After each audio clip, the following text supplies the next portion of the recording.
Well, here's a fact that's sure to send a shiver down your spine. As temperatures plunge around the country, the average household will pay 15% more for heat this winter than last year.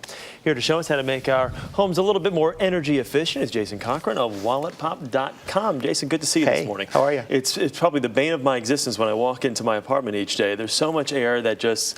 In the summertime, the cool air goes. In the wintertime, the cold air comes in. So how, I guess, cost-effective is it to winterize the home? Oh, extremely. It's a really important issue, actually. We spend about 56% of our heating and cooling, our energy budgets on heating and cooling, and about 40% of that, according to the Department of Energy, goes right out the door, like happened to you. So if we winterize properly, we can save roughly about $218 on the average. Again, that's for the Department of Energy's numbers.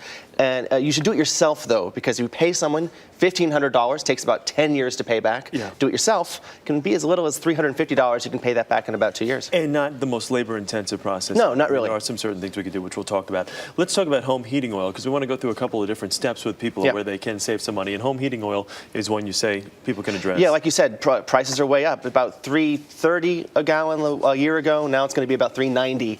But what people are doing, they're banding together to form fuel co-ops. Really? You can find them in your community by looking under fuel co-ops on the internet, the yellow pages. Maybe your county has information, or your Consumer Board of Affairs will have something. You join this fuel co-op, you might pay about $35 a year as a membership, and then you get the bulk rate, which is about 30 cents less. Great way to save some money that you might not have thought of before. And if you really want to make the home energy efficient, that big thing sitting right next to you, your chair there, insulation, it is key.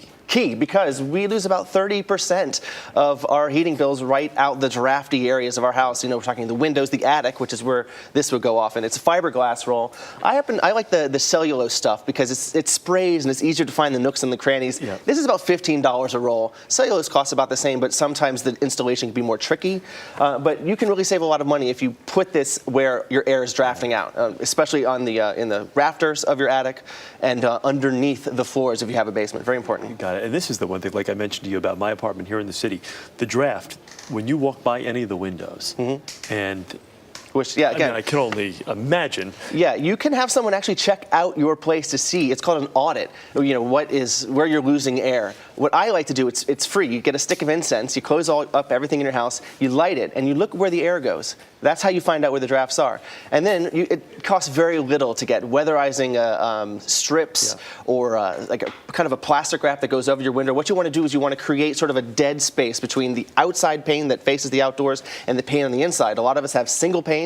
The energy goes right out of the house. If you create a second pane, whether buying a new window or putting on that wrap, then you can save a lot of money, about 30% again. How about the water heater? Because most run 24/7. Yeah, and save a little money. Your money is being wasted all day long. You're heating water you're not going to use. It's on all day long. If you can, again, you can save a great deal of money if you time it to go off at certain hours when you're not going to be around. Better yet, I like these new kinds of water heaters that heat up water as you want it. They're sort of an on-demand tankless system. They're kind of the new rage here in New York City. People are installing them in their houses here. They also take up less space in your house. You can put more furniture in there. And if it leaks, you're not in so much trouble, because if a regular water tank bursts, it's going to go all over the house. And you talk about that being on a timer. The same can be said for thermostats in people's home. If you can get those automated thermostats to kind of time it to turn on before you get home. And it's a new thing. I mean, we think of those dial thermostats. You turn it on when you want heat. You turn it off when you don't. A better idea is to think of what your schedule is. When you go to work, turn it off for 8 hours. When you go to sleep, turn it off for another 8 hours, or turn it down about 15 degrees. You can save about maybe $1% for every degree that you turn it down. If you do it that way, you've saved about 2/3 of the day's energy if you time it when you're not at home or when you're asleep and you're underneath your blankets. You don't need it on for 24 hours. It is amazing to see how much money you do really let fly right out the window. Pardon the pun here. Jason, thanks so much. Good to talk with you this morning.